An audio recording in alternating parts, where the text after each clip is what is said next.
If you're someone who feels like you're very sensitive to energy, or maybe you're an empath, you probably are.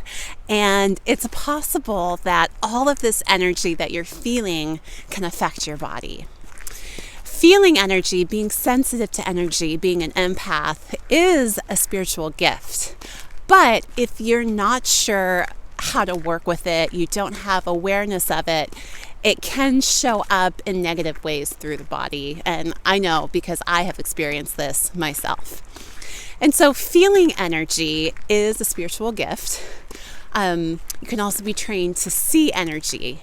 But energy can feel all different ways.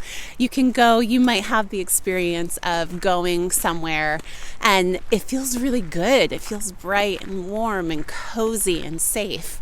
But you probably also identify with having an experience of being somewhere where the energy feels ungrounded and chaotic. So that can be one experience of feeling energy. You just feel it's unseen. There might not be a logical reason for it, but something about it doesn't feel safe. And so the body registers that as unsafe, and the mind might attach some stories to it as well. Another way that you might feel energy is that people speak the language of energy unconsciously. And so sometimes people can throw energy or whack you. And if you're someone who's super sensitive, you might be really susceptible to this. And again, the body can register that as ow, or not safe, or high alert. Another way, if you are super empathic, you really feel energy, being around people or places, or even just some of the greater experiences in the collective, when there is pain, emotional pain, discomfort, it can be extremely uncomfortable for you because you're feeling that. And so you may unconsciously use your own energy to heal the person, the situation, even a group or a whole part of the world. And all of these experiences over time of the body registering some sort of unsafety, alert, danger, even if there's no actual danger, can start to put the body, the nervous system can become stressed out.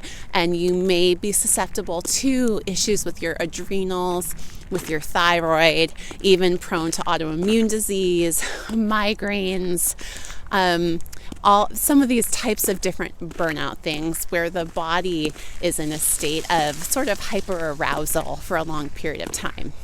And these are all things that I've seen with clients. I myself, a funny story, when I started doing my intuitive training and I was learning to read, my body would often get so overloaded with the energy while I was learning how to really work with it properly. And my third chakra, which is like the chakra of effort, and how you do things would go into overdrive, and I would sweat. And I started wearing only tank tops because my body would be so reactive to the energy. And over time that got better and I learned how to work with it and I got stronger with my tools, and that doesn't happen very often anymore. And for myself, I know that as I've developed my tools and worked more with energy, I'm much more grounded in my own space and feel I might sense an energy in a place feels ungrounded or chaotic, or there's just a lot happening, even like positive experiences like going to, a really big sporting event or a concert can feel really overstimulating. And over time, I've learned how to sort of separate my energy from that and be grounded and not take it in. But I myself my body is extremely sensitive. I think my body is as sensitive as my spirit is, which has posed its troubles, but also is a gift in its own sense and has been a big teacher for me. But I've had issues with adrenal, thyroid, that I've learned to work with. And there are ways that you can support your body, and there's ways that you can learn to work with the energy as well.